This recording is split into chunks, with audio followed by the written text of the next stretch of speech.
大家好，欢迎来到明德国学播送团，谢谢大家。走进王阳明，探寻心学智慧与人生真谛。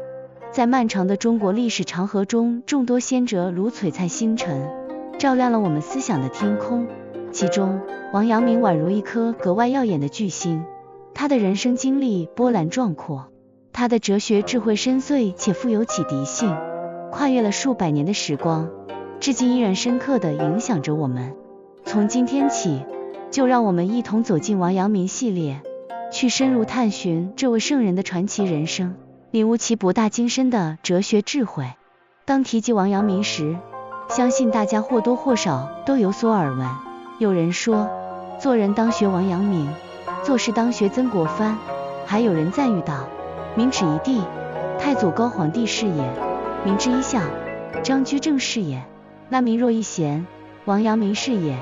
梁启超对王阳明的评价同样极高，他在近代学术界中极其伟大，军事上政治上也有很大的勋业，甚至有人断言，在中国历史上能达到立德、立功、立言这一崇高标准，可被尊称为圣人的仅有2个半人，孔子算一个，王阳明算一个，曾国藩算半个。如此众多的赞誉和极高的评价，不禁让我们心生好奇，王阳明究竟为何能受到世人这般高度的推崇呢？原因是多方面的。王阳明不仅是一位优秀的政治家，以其卓越的政治智慧和担当，在官场中留下独特印记，还是一位智慧超群的军事家，于战场上屡建奇功。同时，他还是一位天赋异禀的文学家，其作品蕴含着深刻的思想与独特的艺术魅力。然而，其中最为关键的一个原因，便是他开创了儒学的全新局面。心学这一学说犹如一股清泉，为当时的思想界注入了全新的活力，也对后世产生了深远的影响。那么，王阳明的心学究竟包含了哪些深刻的内容呢？除了广为人知的知行合一之外，还有哪些重要的思想理论呢？这些理论又将如何在我们的日常生活中发挥作用，引领我们走向更好的人生呢？在后续的内容里，我们将逐一为大家深入剖析。在王阳明系列的开篇，为了帮助大家对王阳明及其哲学智慧形成初步的认识，我们将着重介绍王阳明充满传奇色彩的生平经历，以及我们后续内容的主要框架和精彩看点。跌宕起伏的人生画卷，让我们先来了解一下王阳明的基本信息。王阳明本名王守仁，阳明是他的号，他原名王云，字伯安，又号乐山居士。他是明朝时期一位杰出的思想家、军事家、文学家、教育家。他以非凡的智慧融合儒道佛3家之精华，独树一帜地创立了心学，成为中国思想史上一座难以逾越的高峰。然而，王阳明的一生岂是简单的履历介绍所能概括的？回顾他的人生轨迹，用传奇2字来形容毫不为过。成化8年公元1472年9月初10，王阳明出生于浙江余姚的一个官宦世家。据说，当时他的母亲已经怀胎14个月，却迟迟没有分娩的迹象。就在这时，他的祖母做了一个神奇的梦，梦中一位天神踏云而来，将怀中抱着的婴儿交到他的手中。祖母从梦中惊醒后，王阳明便咕咕坠地。祖父认为这个孙儿与云有着不解之缘，于是给他取名为王寅，还将他居住的地方命名为敦云楼。承载着家人厚望的王阳明，本应像父亲一样，成长为品学兼优的读书人。然而，直到5岁，他却还不会开口说话。直到有一天，一位得道高僧来到家中，见到王阳明后，忍不住说道：“好个孩儿，可惜道破。”祖父听后恍然大悟，赶忙查阅典籍为他改名。最终，根据《论语卫灵公》里的“知即知，人不能守之，虽得之，必失之”一句，将其改名为守仁。神奇的是，改名之后，王阳明很快就开口说话了。如果说王阳明的童年充满了神秘色彩，那么他成年后的人生更是犹如一部波澜壮阔的史诗，被命运之手不断推动前行。12岁时，王阳明开始到私塾读书。从他踏入私塾的那天起，先生就察觉到这个孩子志向远大，与其他孩子截然不同。有一天上课时，先生问道：天下最要紧的是什么事呢？在当时学而优则仕的观念盛行之下，标准答案无疑是参加科考，当大官。然而王阳明却认真地回答：我以为第一等事应是读书做圣贤，小小年纪便能有如此不凡的志向，足以彰显出王阳明自少年时就已崭露头角的独特气质。弘治2年公元1489年，18岁的王阳明拜见了当时著名的理学家娄亮，娄亮向他传授格物致知的理论，这犹如一道光照进了王阳明的思想世界，令他深受震撼。为了亲身实践格物致知，王阳明对着竹子隔了7日7夜，期望能从中领悟竹子之理。然而最终他一无所获，自己反倒因此大病一场。这便是中国哲学史上著名的首人格竹事件。这次经历虽然以失败告终，但却为他日后提出致良知学说埋下了伏笔，成为他思想发展历程中的重要转折点。随着年龄的增长，王阳明迎来了人生中的重要挑战——科举考试。然而他的科考之路充满坎坷，连续2次落地，直到28岁那年，他才终于高中进士，从此踏上仕途。在官场中，他历任刑部主事、贵州龙场驿丞、庐陵知县、右京都御史、南赣巡抚、两广总督等多个职位，晚年更是官至南京兵部尚书、督察院左都御史。或许有人会认为，从这些官职来看，王阳明的职业生涯似乎主要与文官事务相关，但事实并非如此。他在军事领域展现出的卓越才能，才是其职业人生中最为耀眼的闪光点。早在15岁时，王阳明就立下了带兵出征、报效国家的志向。科举落地后，他更加坚定了投身军旅的决心，开始潜心研究军事。正德11年（公元1516年）8月，王阳明出任督察院右迁都御史，奉命前往赣州剿匪。到任之后，王阳明展现出了非凡的军事智慧和领导才能。他深知知己知彼，百战不殆的道理，因此第一步便是深入调查，广泛搜集土匪的详细信息。随后，根据各路土匪的不同特点，他分别制定了针对性极强的作战策略。经过几个月的艰苦奋战，王阳明取得了辉煌的胜利，成功剿灭、俘虏土匪6000余名，令当地百姓拍手称快。正德14年（公元1520年），宁王朱宸濠在南昌起兵造反，妄图夺取皇位，一时间局势动荡不安。王阳明临危受命，迅速组建10万大军进行围剿。在这场惊心动魄的平叛之战中，王阳明充分发挥了他的军事谋略。他先是巧妙地散布假消息，谎称朝廷已派遣20-30万大军进攻南昌，成功动摇了叛军的军心。接着，他又使用离间计，故意给宁王的部下写信，让宁王误以为部下与自己暗中勾结。当宁王缴获这些信件后，果然对部下产生了怀疑，叛军内部顿时人心惶惶。当宁王发现自己中计后，恼羞成怒，仓促带兵出征。然而他万万没有想到，又一次中了王阳明的埋伏，被打得丢盔弃甲，狼狈逃窜。路上作战失利后，宁王无奈选择水路进攻。为了便于作战，他将战船用锁链连接在一起。王阳明敏锐地抓住这一战机，果断采取火攻战术，一把大火将叛军的战船烧得干干净净，并成功活捉宁文，迅速平定了叛乱。这场战役的胜利，充分展现了王阳明卓越的军事才能和果敢的决策能力，成为了中国军事史上的经典战例。后来，王阳明又成功平定了思田、筑窑叛乱，他的军事才能得到了淋漓尽致的发挥，堪称一代军事奇才。然而，尽管王阳明在战场上屡立奇功，但回到朝堂之上，他的为官之路却充满了艰辛与坎坷。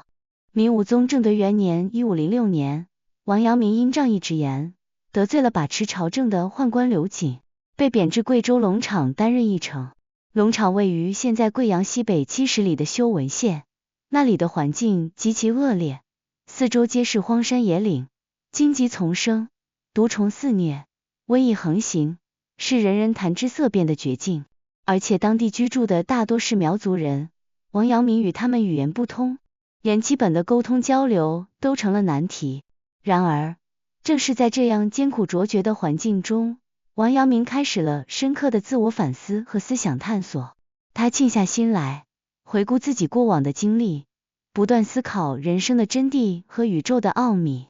终于，在一天半夜，他突然顿悟：圣人之道，无性自足，象之求理于事物者物也。这句话的意思是，人内心的良知才是感应万物的根本，以往试图从外在事物中寻求天理的做法是错误的。这便是著名的龙场悟道。这次悟道不仅为后来阳明心学的创立奠定了坚实的基础，也成为了王阳明思想发展的重要里程碑。此后，王阳明开始在当地人帮助搭建的小棚子里讲学，向人们传播自己的思想理念，大力倡导知行合一的哲学思想。在龙场谪居的3年里，王阳明通过讲学的方式启迪当地百姓的智慧，帮助他们发现内心的光明与力量，激发人性中的良知。他的教诲如同一盏明灯，照亮了当地百姓的心灵世界，深受百姓的爱戴和尊敬。后来，王阳明被调到江西吉安府庐陵县担任知县，他继续运用知行合一的理念治理地方，将原本混乱不堪的庐陵县治理得井井有条，社会秩序焕然一新，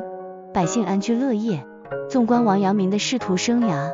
他在政治和军事领域都取得了令人瞩目的成就，难怪明武宗对他评价极高，两肩正气，一代伟人，具拨乱反正之才，展就世安民之略，功高不赏，震慑民焉。意念熏咸，重生蒙氏。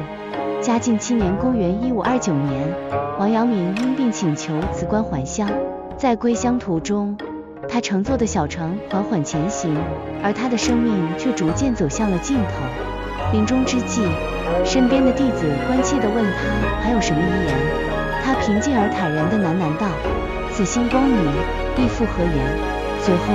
便安详地离开了人世。当小船驶过江西境内时，两岸的官兵和百姓听完王阳明去世的噩耗，纷纷自发地披麻戴孝，为他送行。那一幕感人至深，充分体现了人们对王阳明的敬重与爱戴。阳明思想的时代回响，王阳明虽然离开了人世，但他留下的著作如《传习录》《大学问》等，却成为了中华传统文化宝库中的璀璨明珠，代代相传，流芳百世。他提出的知行合一、致良知心即理等思想理念备受后人推崇，至今仍然闪耀着智慧的光芒。那么，我们不禁要问，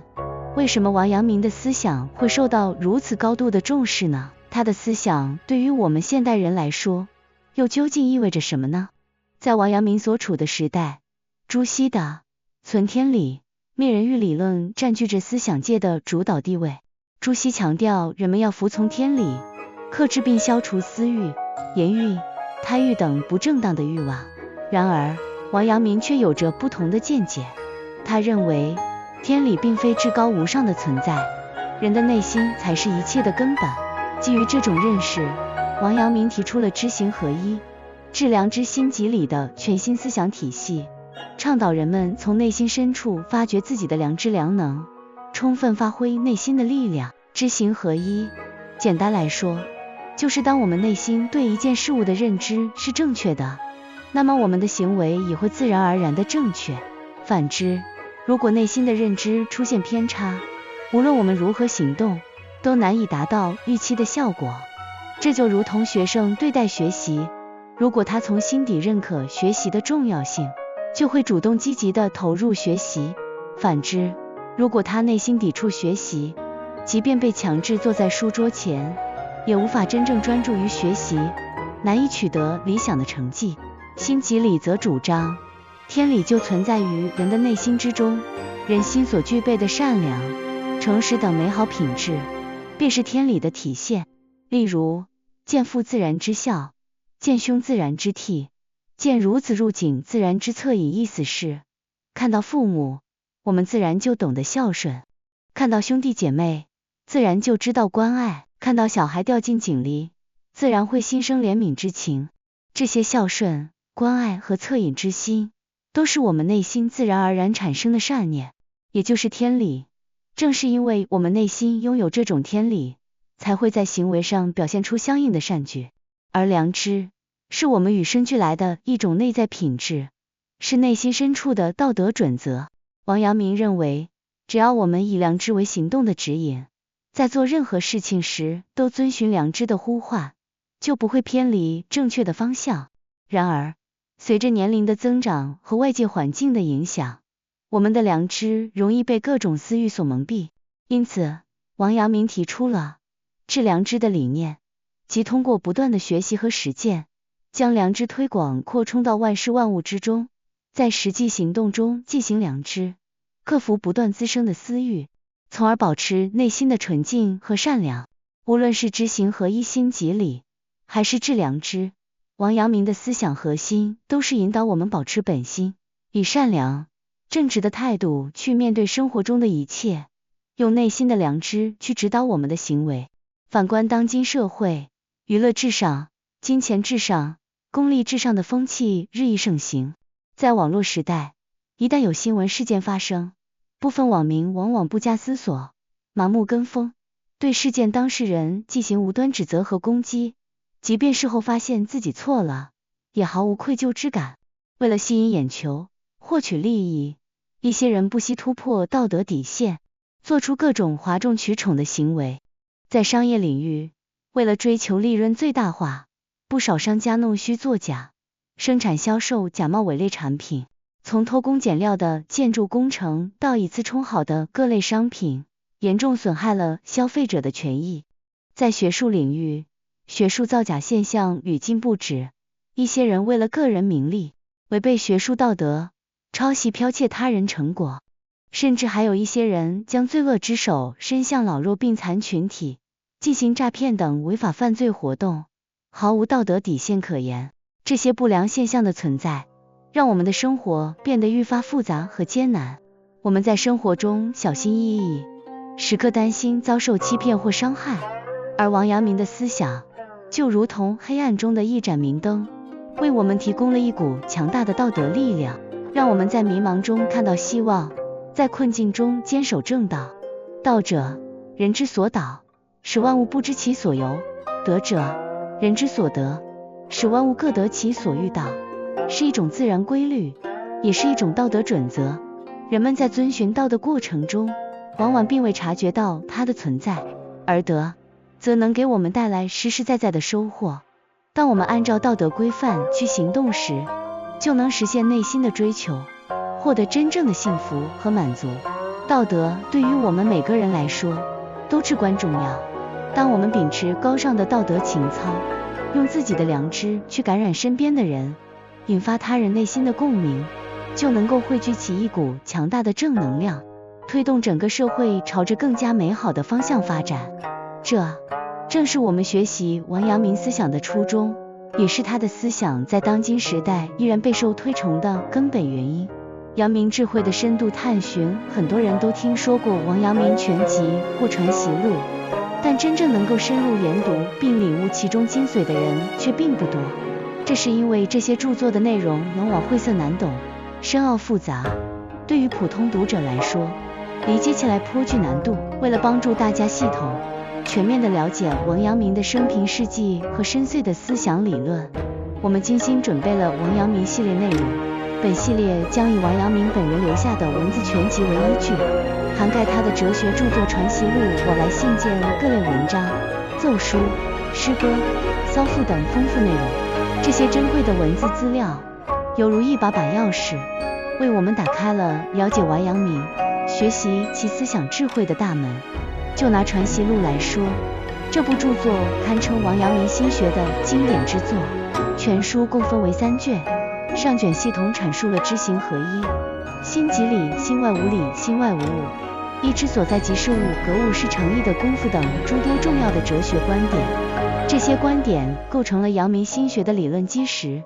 引领我们深入探索内心世界与外部世界的关系。中卷主要收录了王阳明写给他人的书信和短文，这些文字真实地记录了他对知行合一、格物说致良知的深刻理解，以及他创立心学的初衷和思想发展的历程。通过这些书信和短文，我们仿佛能够穿越时空，与王阳明进行一场面对面的心灵对话，感受他思想的深邃与独特。第3卷则着重阐述致良知的思想，其中包含了王阳明提出的著名的4句教：无善无恶是心之体，有善有恶是意之动，知善知恶是良知，为善去恶是格物。这一理论引发了学术界的广泛讨论和深入研究，至今仍然是哲学领域的重要研究课题。它不仅深刻地揭示了人性的本质和道德修养的方法，更为我们提供了一种全新的思维方式和人生哲学，引导我们在日常生活中明辨是非、扬善去恶，不断提升自己的道德境界。传习录的内容集中反映了王阳明心学的核心要义，在中国古代哲学史上占据着举足轻重的地位。四库全书总目提要对其评价道：守人勋业气节，卓然见诸施行，而为文博大昌达，是以秀逸有致，不独是功可称，其文章自足传世也。这充分肯定了王阳明在思想、文学和事功等多个领域的卓越成就。当然，除了传习录之外，王阳明的信件、奏书、诗词等作品同样是我们了解他思想的重要窗口。这些作品从不同角度展现了他的人生感悟、政治理念和哲学思考，为我们全面认识王阳明提供了丰富的走进王阳明、探寻心学智慧与人生真谛序。阳明智慧的深度探寻序信件，洞察内心的隐秘角落。王阳明的信件是我们走进他内心世界的一条隐秘通道。这些信件有的是他与挚友之间的心灵交流，分享着生活的点滴感悟、学术的心得体会；有的则是与学生探讨学问，耐心答疑解惑，字里行间满是谆谆教诲。在一封写给弟子的信中，王阳明细致入微地阐述了如何在日常生活中践行致良知。他提及在面对纷繁复杂的事物时，莫要被表象所迷惑，而要时刻反求诸己，审视内心的良知判断。通过这些信件，我们能深切感受到他对弟子的殷切期望，以及对学问传承的高度责任感。其中一封与友人讨论时事的信件尤为引人深思。当时社会动荡，民生多艰，王阳明在信中表达了自己对时局的忧虑，以及他从心学角度提出的解决之道。他认为，社会问题的根源在于人心的迷失，只有唤醒人们内心的良知，才能从根本上解决社会的种种乱象。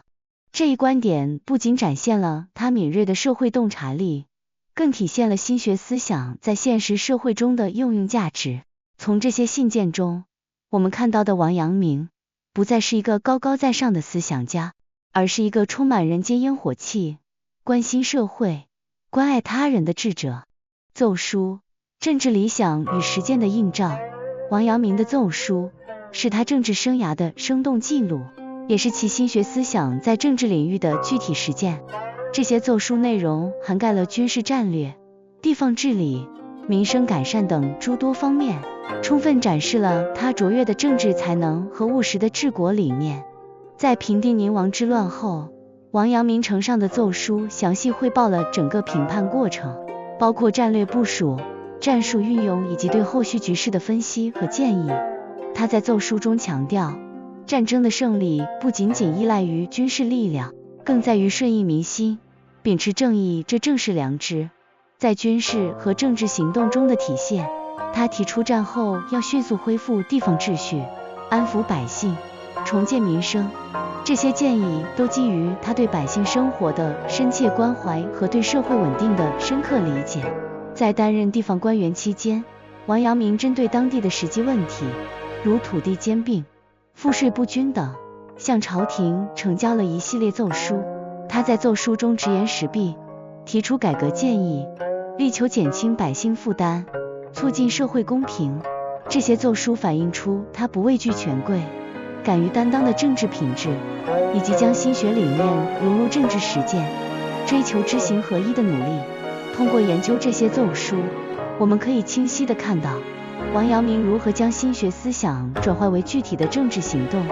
为国家的稳定和人民的福祉而不懈奋斗。诗词才情与哲思的诗意流淌，王阳明的诗词兼具文学之美与哲学之思，是他才情与智慧的结晶。他的诗词风格多样，既有豪迈奔放之作，展现他的远大抱负和广阔胸怀，也有清新婉约之篇，抒发内心的细腻情感。在他的诗词中，常常蕴含着深刻的心学哲理，以一种诗意的方式表达对人生、宇宙的独特见解。险夷人不至胸中，何以浮云过太空？夜尽海涛3万里，夜明飞兮下天风。这首诗是他在遭遇政治困境、被贬农场途中所作。从诗中我们可以感受到他豁达的心境，面对人生的坎坷与挫折，他将其视为过眼云烟，内心平静如止水。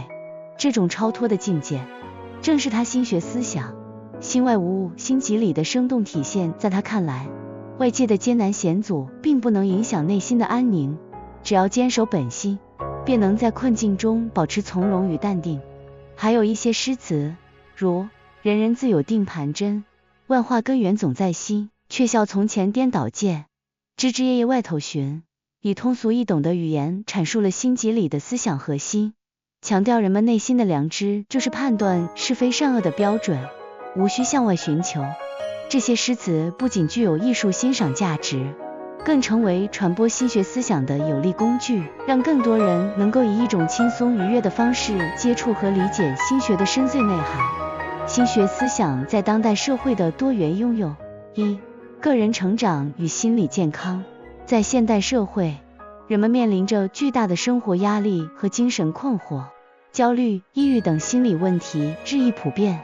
王阳明的致良知思想可以帮助我们更好地认识自己的内心世界。当我们在面对生活中的各种选择和挑战时，倾听内心良知的声音，做出符合道德和内心真实意愿的决策，从而获得内心的平静与满足。通过知行合一的实践，将正确的认知转化为实际行动，能够提升我们的自我管理能力和执行力，促进个人的成长与发展。在面对挫折时，以心外无物的心态看待困难，不被外界的负面因素所左右，保持积极乐观的心态，有助于我们增强心理韧性，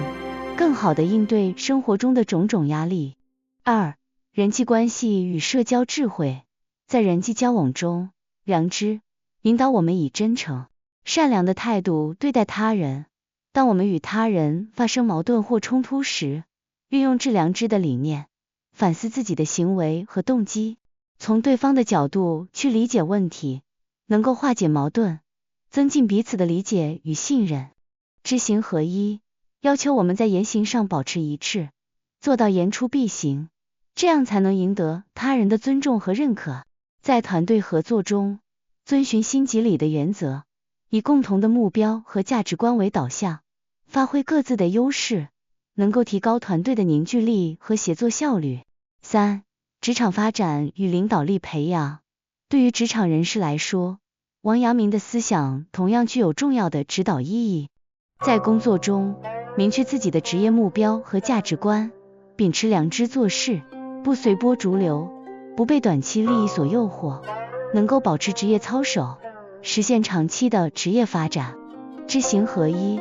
促使我们将所学的专业知识与实际工作相结合，不断提升工作能力和创新思维。对于领导者而言，致良知要求领导者关注员工的需求和发展，以道德和智慧引领团队，激发员工的内在动力和创造力，通过营造积极向上的团队文化，实现团队的共同成长和进步。4. 教育领域的革新与启发。在教育领域，王阳明的思想为教育理念和方法的革新提供了新的思路。传统教育往往注重知识的灌输，而忽视了学生的内心需求和品德培养。心学强调致良知，要求教育者关注学生的内心世界，激发学生的内在潜能和学习兴趣，培养学生的道德品质和社会责任感。知行合一的思想则鼓励学生将所学知识应用于实践，培养学生的实践能力和创新精神。在教学方法上，倡导因材施教，根据每个学生的特点和天赋进行有针对性的教育，尊重学生的个性差异，促进学生的全面发展。传承与发展阳明心学的当代路径一、学术研究的深入拓展。学术界应进一步加强对阳明心学的研究，挖掘其思想的深层内涵和当代价值。通过多学科交叉的研究方法，如哲学、历史学、心理学、社会学等，从不同角度对阳明心学进行分析和解读，丰富和完善阳明心学的理论体系，加强对王阳明原著的整理、注释和翻译工作，使其更易于被大众理解和接受。同时，积极开展国际学术交流，将阳明心学推向世界，让更多的人了解中国传统文化的博大精深。二、教育普及的全面推进，将阳明心学纳入学校教育体系，从基础教育到高等教育，设置相关的课程和讲座，让学生从小接触和了解阳明心学的思想精髓，编写适合不同年龄段学生的教材和读物，采用生动有趣的教学方法，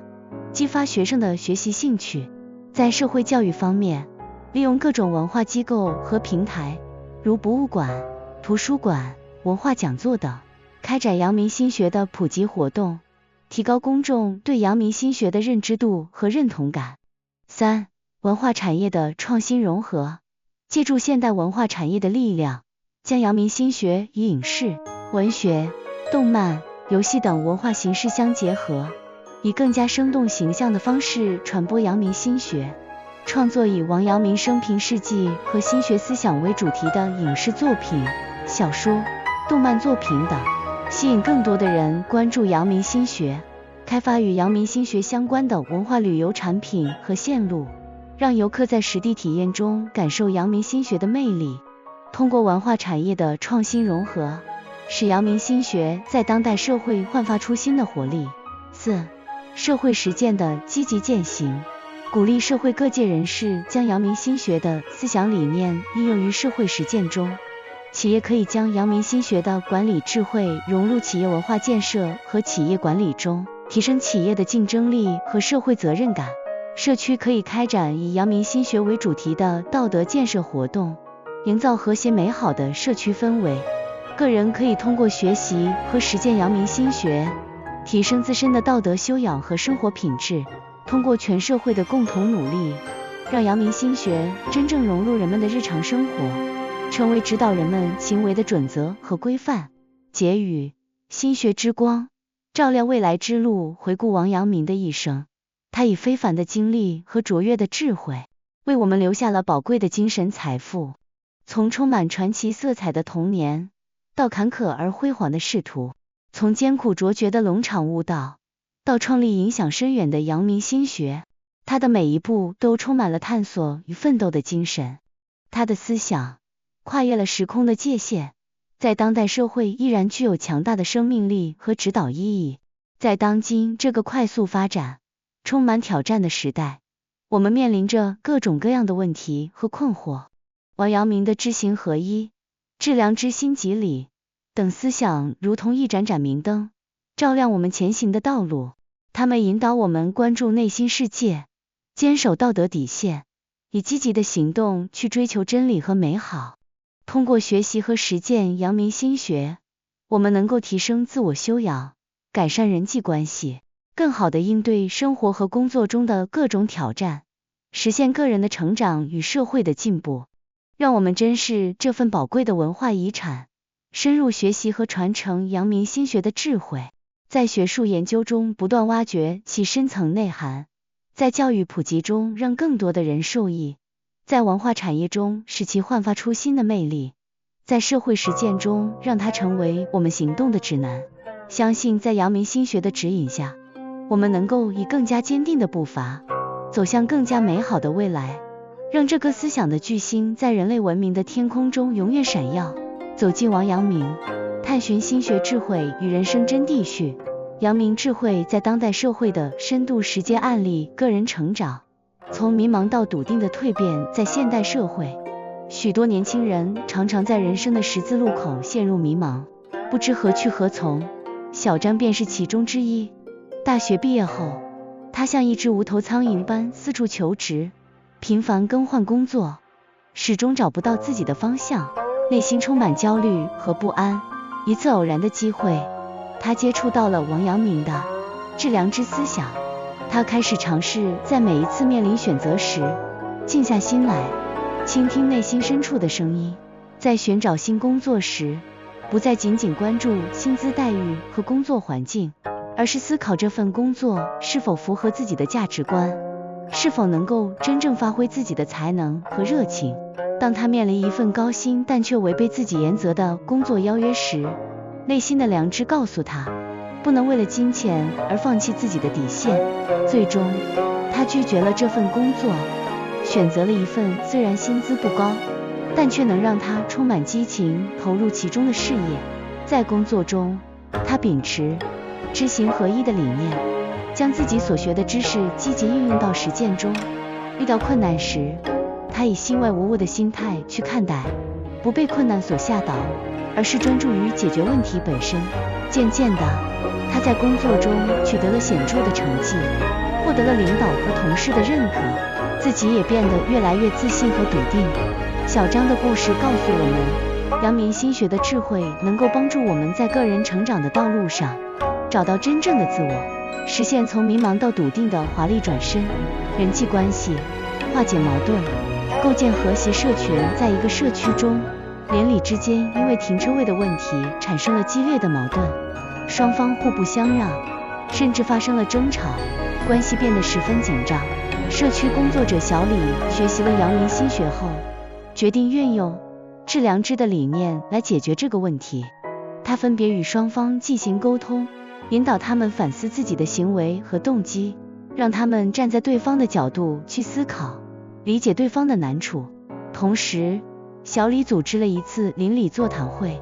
在会上，大家坦诚地交流了自己的想法和需求。通过这次交流，双方都意识到自己的自私和狭隘，开始为对方着想。最终，他们共同制定了一个合理的停车方案，解决了停车位的问题，邻里关系也变得融洽起来。在一个团队项目中，成员之间因为分工和工作方式的不同产生了分歧，导致项目进展缓慢。团队负责人小王运用新集里的原则，召集大家共同讨论项目的目标和价值观，让大家明确共同的方向。在讨论过程中，每个成员都充分表达了自己的意见和想法。小王根据成员的优势重新进行了分工，充分发挥了每个人的潜力。大家心往一处想，劲往一处使，团队的凝聚力和协作效率大大提高，项目也顺利完成。这些案例表明，阳明心学在改善人际关系、构建和谐社群方面具有显著的效果。职场发展，突破困境，实现职业飞跃。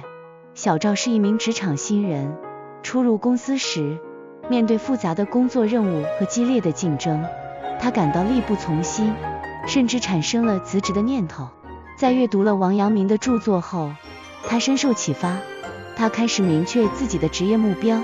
即成为一名优秀的行业专家。在工作中，他秉持良知，认真对待每一项任务，不敷衍，不推诿。他将知行合一贯彻到日常工作中，积极主动地学习新知识、新技能，并将其应用到实际工作中。遇到问题时，他不再逃避，而是主动寻找解决办法。在参与一个重要项目时，他提出了一个创新性的解决方案。虽然一开始遭到了部分同事的质疑，但他坚信自己的判断，通过不断的完善和沟通，最终他的方案得到了采纳，并为项目的成功做出了重要贡献。小赵也因此得到了领导的赏识和重用，实现了职业上的飞跃。对于企业管理者来说，阳明心学同样具有重要的指导意义。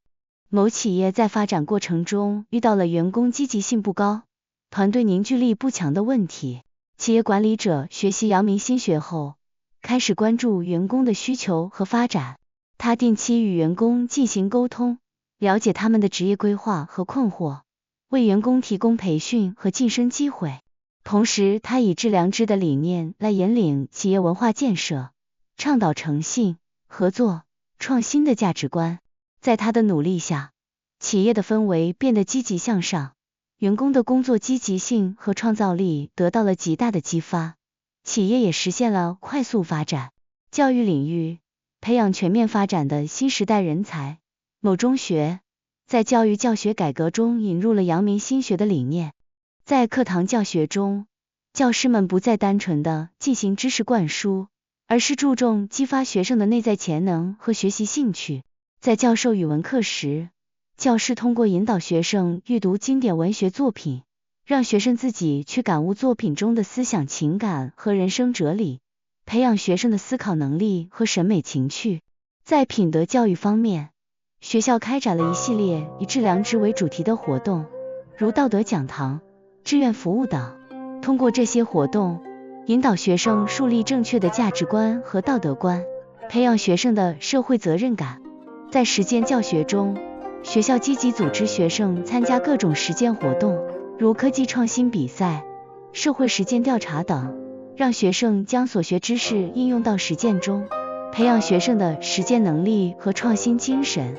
在个性化教育方面，教师们遵循因材施教的原则，关注每个学生的特点和需求。对于学习成绩较差的学生，教师们不是一味的批评指责，而是耐心地帮助他们找到学习困难的原因，制定个性化的学习计划。对于有特殊天赋的学生，学校为他们提供专门的培训和发展机会。通过这些改革措施，学校培养出了一批全面发展、具有创新精神和社会责任感的新时代人才。阳明心学与现代哲学思潮的碰撞与交融，与存在主义哲学的对话。存在主义哲学强调人的自由选择和存在的意义，认为人是自由的，要为自己的选择负责。这与王阳明的致良知思想有着一定的相通之处。致良知强调人要听从内心的良知判断，做出符合道德和内心真实意愿的选择，这也是一种对自我选择的强调。然而，存在主义哲学更侧重于个体的自由和孤独，而阳明心学则强调个体与社会的和谐统一，认为个人的良知与社会的道德规范是相互关联的。在当代社会，我们可以将两者结合起来，既尊重个体的自由选择，也要考虑到社会的整体利益，在追求个人价值的同时，实现社会价值的最大化。与实用主义哲学的结合，实用主义哲学注重实践和效果，认为真理是有用的，观念的真理性在于它的实际效果。这与王阳明的知行合一思想有着相似之处。知行合一强调知识与行动的统一，只有将知识运用到实践中，才能真正实现其价值。然而，实用主义哲学过于强调功利性和实用性，可能会忽视道德和伦理的考量。而阳明心学在注重实践的同时，更强调道德的引领作用。在现代社会，我们可以将两者有机结合，在追求实际效果的同时，坚守道德底线，以正确的价值观来指导我们的实践活动。对后现代主义哲学的反思。后现代主义哲学对传统的权威、真理和价值观提出了挑战，强调多元性、相对性和不确定性。阳明心学则强调内心的良知是判断是非善恶的标准，具有一定的确定性和权威性。在面对后现代主义的思潮时，阳明心学可以为我们提供一种稳定的精神支撑，让我们在纷繁复杂的多元价值观中找到自己的方向。同时，我们也可以借鉴后现代主义哲学的多元视角，丰富和发展阳明心学的内涵，使其更好地适应现代社会的发展需求。阳明心学在国际文化交流中的角色与影响。在东亚文化圈的深远传承，在日本阳明心学自传入以来，对日本的思想文化、教育、政治等领域产生了深远的影响。日本的明治维新时期，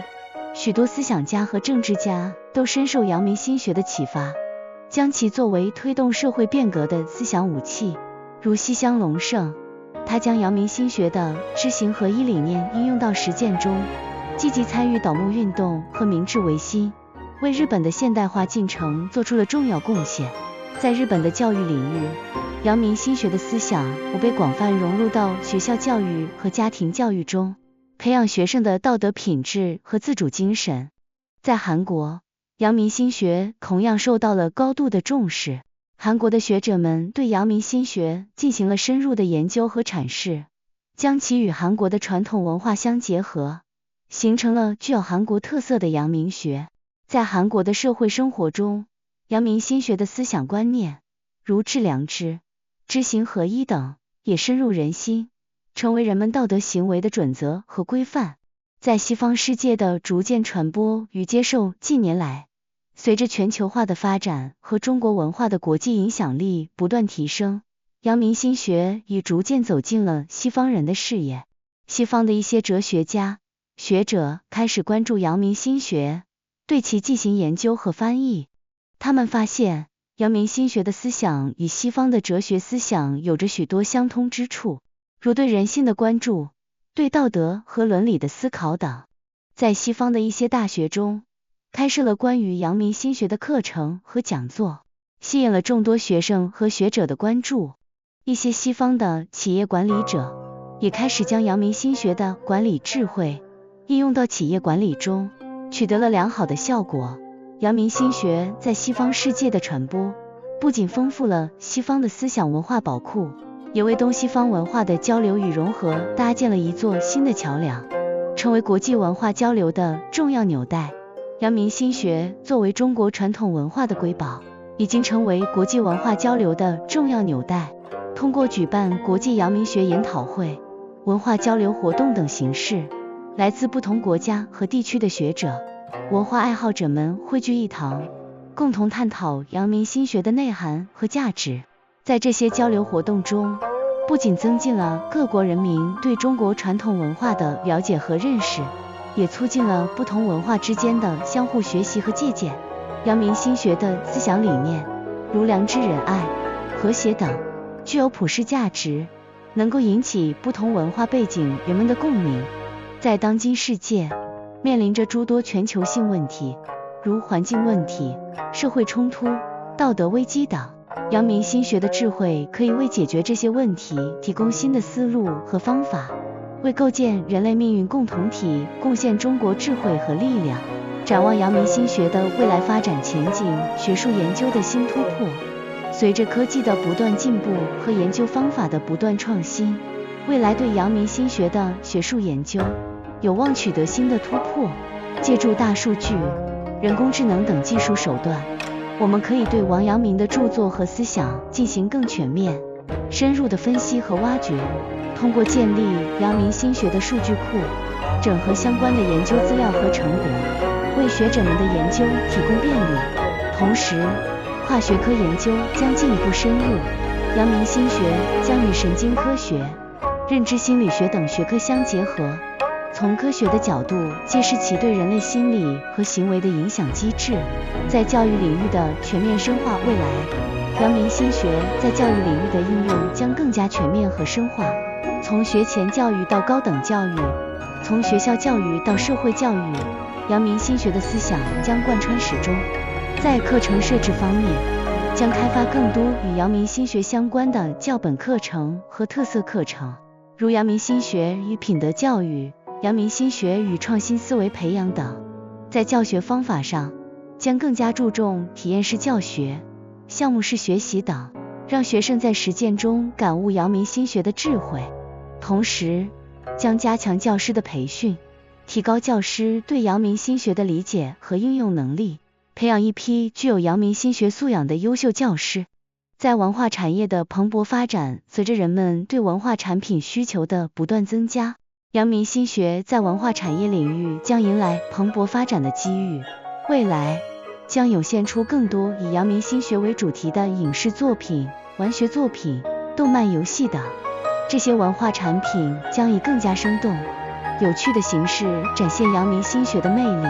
吸引更多的观众和读者。同时，阳明心学相关的文化旅游产业也将不断壮大，如阳明文化主题公园、阳明故居旅游线路等，让游客在旅游中感受阳明心学的博大精深。在社会实践的广泛普及，在未来的社会发展中，阳明心学将在社会实践中得到更广泛的普及和应用。企业将更加注重将阳明心学的管理智慧融入企业文化建设和企业管理中，提升企业的竞争力和社会责任感。社区将开展更多以阳明心学为主题的文化活动和道德建设活动，营造和谐美好的社区氛围。个人将通过学习和实践阳明心学，提升自身的道德修养和生活品质，实现个人的全面发展。总之，王阳明的思想犹如一座丰富的宝藏，蕴含着无尽的智慧和力量。在当代社会，我们应当深入挖掘和传承阳明心学的精髓，让其在个人成长、社会发展、文化交流等各个领域发挥更大的作用。相信在未来，阳明心学将绽放出更加绚丽的光彩，为人类的进步和发展做出更大的贡献。让我们携手共进，在阳明心学的指引下，共同创造一个更加美好的世界。多维度剖析王阳明思想与心学，智慧传承与当代启示。一爷王阳明作为中国思想史上的一座巍峨高峰，其心学思想如同一束穿透历史迷雾的强光，不仅在当时的社会文化语境中激起千层浪，更在后世的漫长岁月里持续散发着迷人魅力与深邃智慧。从个人内心的修养到社会关系的调和，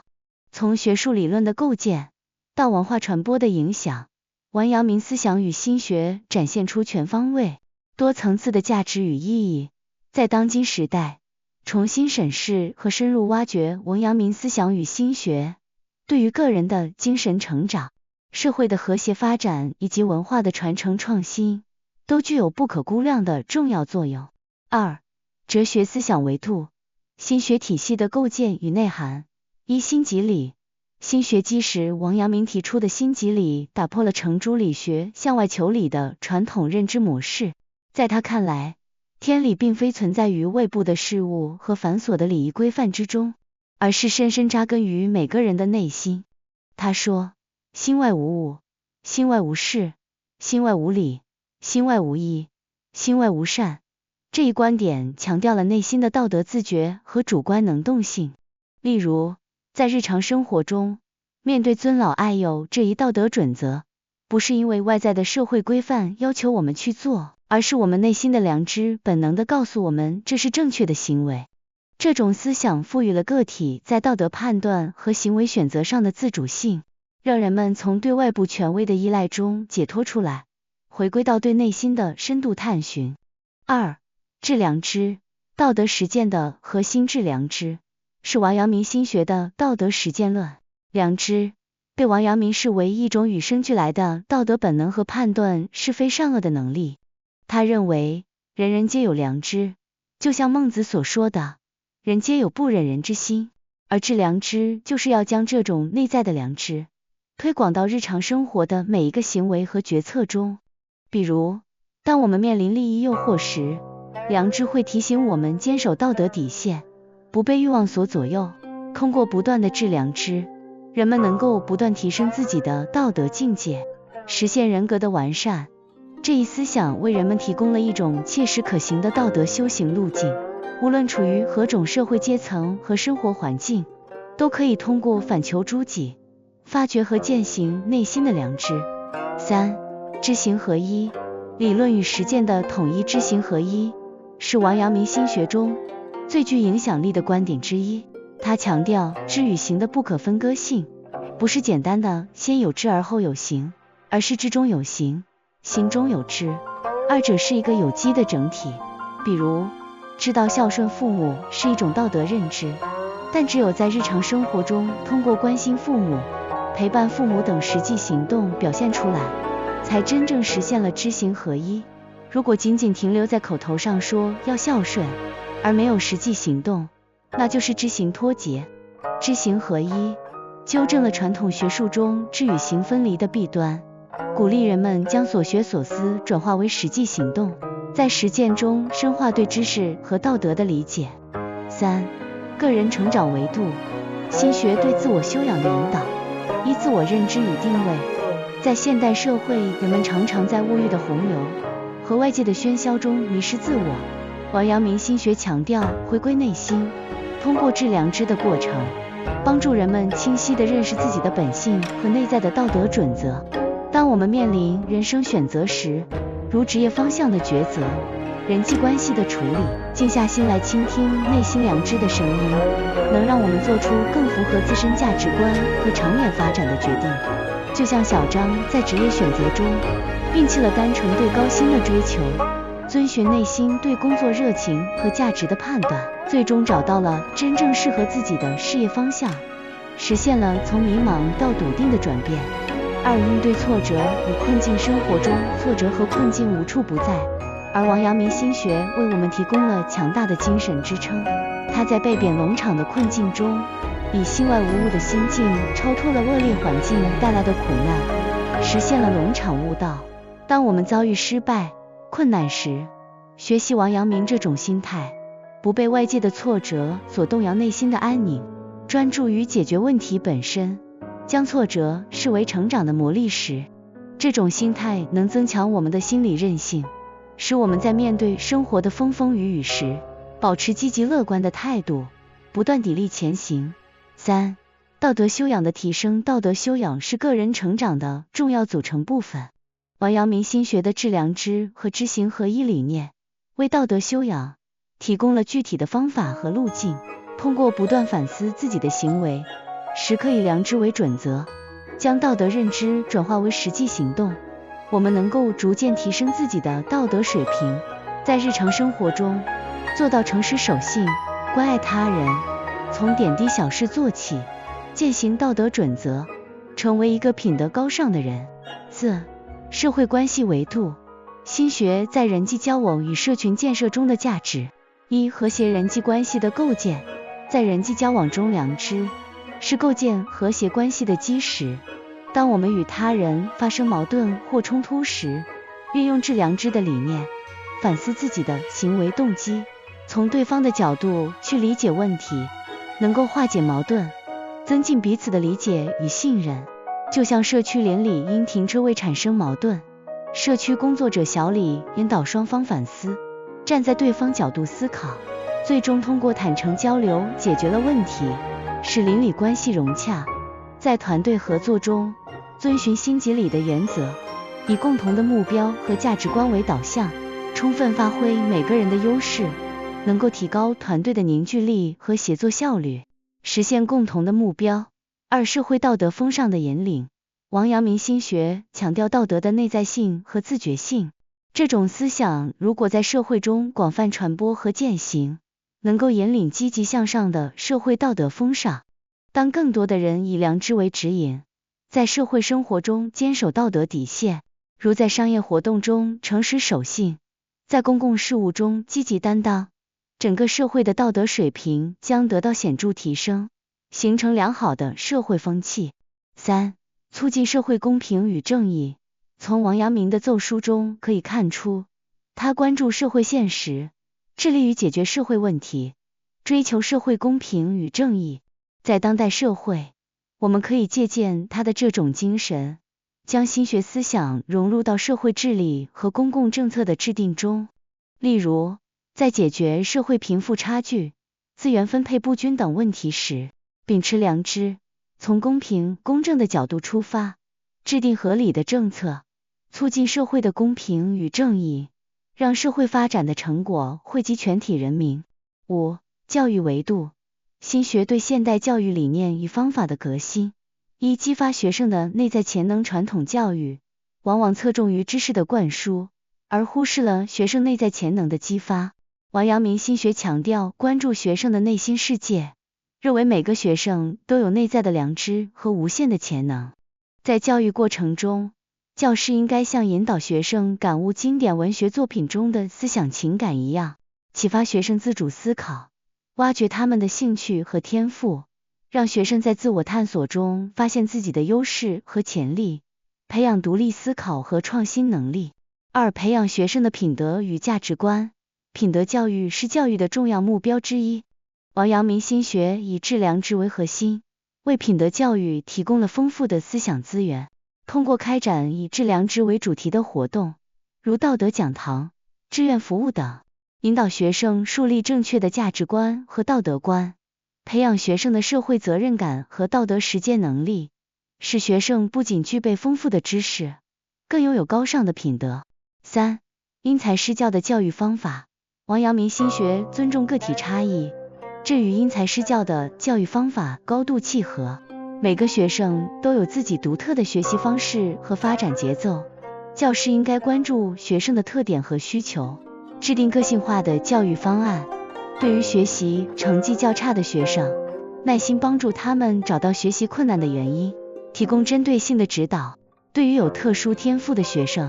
为他们提供专门的培训和发展机会，促进每个学生的全面发展。6. 文化维度。心学在文化传承与国际交流中的作用。1. 对中国传统文化的传承与发展。王阳明心学是中国传统文化的重要组成部分，它融合了儒道佛三家的思想精华，对传统儒学进行了创新和发展。心学强调的道德自觉、内心修养等观念，丰富了中国传统文化的内涵，为后世学者提供了新的思考方向和研究课题。同时，王阳明的著作和思想成为中国文化传承的重要载体。通过历代学者的研究和传播，心学不断传承和演变，对中国文化的发展产生了深远的影响。2. 在东亚文化圈的深远影响。在日本，阳明心学自传入以来，对其思想文化、教育、政治等领域产生了深刻影响。明治维新时期，西乡隆盛等思想家和政治家将阳明心学的知行合一理念应用到社会变革中，推动了日本的现代化进程。在教育领域，阳明心学培养了学生的道德品质和自主精神。在韩国，阳明心学也受到高度重视，学者们将其与韩国传统文化相结合，形成具有韩国特色的阳明学，融入到社会生活的方方面面，成为人们道德行为的准则和规范。3. 在西方世界的传播与交流。随着全球化的发展，阳明心学逐渐走进西方人的视野。西方哲学家和学者发现阳明心学与西方哲学在对人性、道德和伦理的思考上有相通之处，开始对其进行研究和翻译。在西方大学开设的阳明心学课程和讲座吸引了众多关注。一些企业管理者已将阳明心学的管理智慧应用到企业管理中。阳明心学在西方的传播，不仅丰富了西方的思想文化宝库，也促进了东西方文化的交流与融合，为构建人类共同的精神家园贡献了力量。7. 学术研究维度。心学研究的现状与未来展望。1. 当前研究成果与方法。当前对王阳明心学的研究成果丰硕，涵盖了哲学、历史学、教育学、社会学等多个学科领域。学者们通过对王阳明著作的文本解读、历史背景的分析，以及与其他思想流派的比较研究，深入挖掘心学的内涵和价值。研究方法也日益多元化，除了传统的文献研究法，还运用了跨学科研究方法，如将心学与心理学、管理学相结合，从不同角度揭示心学的现代意义。2. 未来研究方向与趋势。未来借助大数据、人工智能等先进技术手段，阳明心学研究有望取得新突破。建立阳明心学数据库，能够整合海量的研究资料，为学者提供便捷的研究工具，促进研究的全面性和深入性。跨学科研究将进一步深化，与神经科学、认知心理学等学科的结合，将从科学层面揭示心学对人类心理和行为的影响机制。同时，随着对阳明心学当代价值的深入挖掘，研究将更加注重其在解决现实问题、推动社会发展方面的应用。3、研究的意义与价值。对阳明心学的深入研究，有助于我们更好地理解中国传统文化的精髓，传承和弘扬中华民族优秀传统文化。在当代社会，阳明心学研究能够为解决个人成长、社会矛盾、教育改革等现实问题提供思想借鉴和理论支持。通过与国际学术界的交流与合作，阳明心学研究还能提升中国文化的国际影响力，促进不同文化之间的对话与理解。8、结语。王阳明思想与心学是一座取之不尽、用之不竭的智慧宝库，从哲学思想、个人成长、社会关系、教育、文化到学术研究等多个维度，都为我们提供了宝贵的精神财富和深刻的启示。在当今时代，我们应当积极深入地研究和传承阳明心学，将其智慧融入到生活、工作和社会发展的各个方面，让王阳明思想与心学在新时代绽放出更加绚丽的光彩，为人类的进步和发展做出更大的贡献。无论是个人追求内心的安宁与成长，还是社会追求和谐与进步，王阳明心学都将成为我们前行道路上的一盏明灯，照亮我们探索真理、追求美好的征程。在漫长的历史长河中，王阳明思想与心学以其独特的魅力和深邃的内涵，占据着举足轻重的地位。从哲学层面而言，心即理致良知、知行合一等核心理念，构建起了一套完备且极具创新性的思想体系。它打破了传统思想对于天理的刻板认知，将天理与人心紧密相连，赋予个体在道德实践和认知世界过程中极大的主观能动性。这种哲学思考方式不仅在当时引发了思想界的深刻变革，更为后世哲学研究提供了源源不断的灵感与思路，